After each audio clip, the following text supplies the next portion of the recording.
Hi, so I get a lot of requests when I first talk to people or mention to people who already know me about the time I spent in Mexico and in Florida. The biggest response I get from people is, "This should be a movie, this sounds like something out of a movie." And I'm a writer, so I love to write. I've written a lot about it, but I've never found the right format, or maybe it's just never been the right time. I'm not sure. But regardless, I thought I'd start moving forward with this project a little bit. I've been making a documentary for quite a while, based on part of this experience, and the documentary focuses on locating an individual I met while on this little journey of 2 years. And this man's name was Roni. So I figured I'd start by telling you a little bit about who Roni is, and I think the best way to do that is to tell you how I met him. So I'm going to skip over the whole part of how I got down into Mexico and skip to where I got to a place called Playa del Carmen. English speakers would say Playa del Carmen, and I switch back and forth and say both. But you know, there's backstory, and I'll get back to that later, but the important part to realize now is that I've arrived in Playa del Carmen. I'm with someone that came with me, and we've already run out of money once, but had our supply of money slightly replenished by an outside source, and we are trying to find a man by the name of Mark, who we believed would be able to get us out of a bit of a mess we had found ourselves in. So anyway, we arrived in Playa del Carmen. Mark, we knew, was an owner, had been told that he was an owner or a partial owner of a hotel in the area. And it's really a fog now, okay, those first few days and what we were really trying to do. We knew this man, Mark, had a friend, an Australian, who owned a dive shop on the street going down to the beach, is what we remembered. We recalled that. And so we were kind of searching for this man, and the person I was with was quite interested in finding some marijuana to smoke. So we started noticing there were particular people that seemed out to be trying to sell it, and then one of these people was a Mexican by the name of Hector. So through Hector, we were kind of introduced to his crew and sat around for a few weeks and watched the money dwindle down to nothing. Now, at this point in time, I didn't have anybody I could contact that I knew that was willing to speak with me, for one, and that I could reach.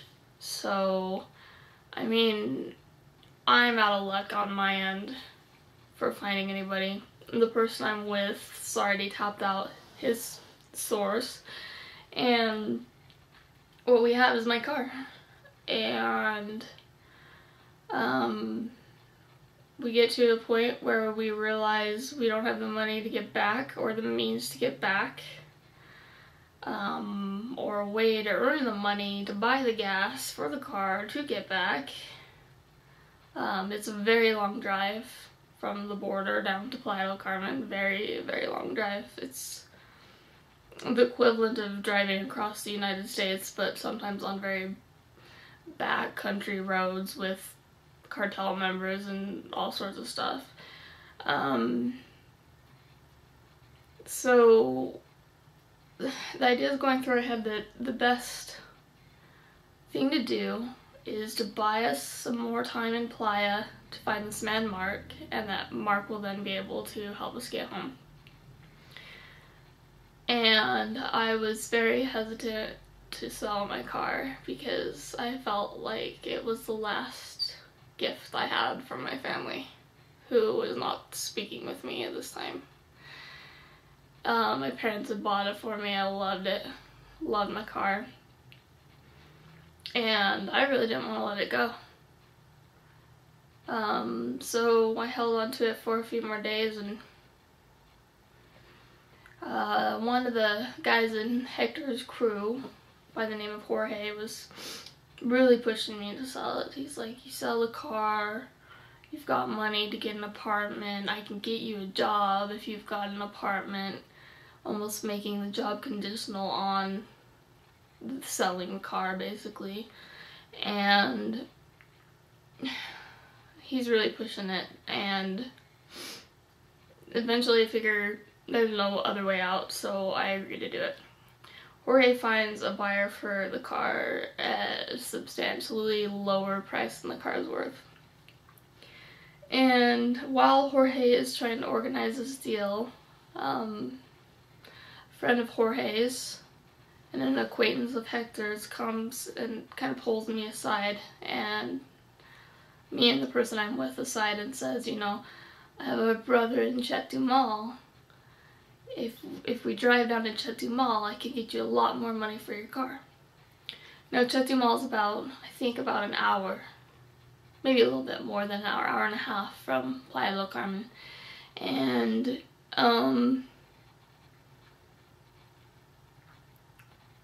I had a sense that we could trust this kid, but at this point we were so exhausted, and, you know, I just wasn't sure. You know, he says, the way he said it was, you know, he wasn't making any promises, but he was certain that this would be much better for us. So I talked about it with the person I had driven down to Mexico with, and we finally decided to stick with what we'd gotten started with Jorge and have Jorge broker the sale of my car. And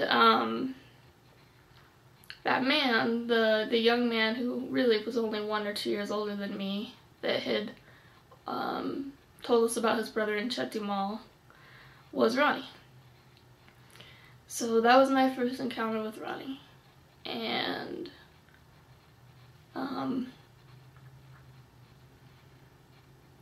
I'd like to speak to him. I wish I could look at the camera and speak to him, but quite honestly, he feels so far away and not dead, but just, I don't know where he is or who he is, or he's so much of just a memory rather than a person that I have a hard time talking to him. And there's so much that I would say if I had the opportunity that I just have trouble finding the words. But Roni was from Veracruz. That's in the Gulf. He'd come down to Playa del Carmen for whatever reason. I never learned or never figured that out. He loved Italy, definitely wanted to go to Italy. He was very much into meeting people online, had this Italian girlfriend. This kid had a style of his own. First off, he's tall for a Mexican. He has that Aztec descent. So fair skin, and he would wear just whatever crazy thing that you or I probably would never even consider wearing. He'd pull it off. So, you know, snakeskin boots with leather pants and sequins and who knows with Roni. But Roni ended up basically saving my life and the lives of several people around me. And when we left, it wasn't on the terms that I wanted to leave on. When I left, the last time I saw Roni, I wasn't thinking this is the last time I'm gonna see Roni. I had so much else on my mind, and they weren't the terms that I wanted to leave on. They were kind of, I wouldn't say bad terms, but certainly not good terms as they had been. Because between the time I met Roni and the time I last saw Roni, he became a member of my family. And that was my initiation into this whole idea of a family by choice. This Mexican, really cultural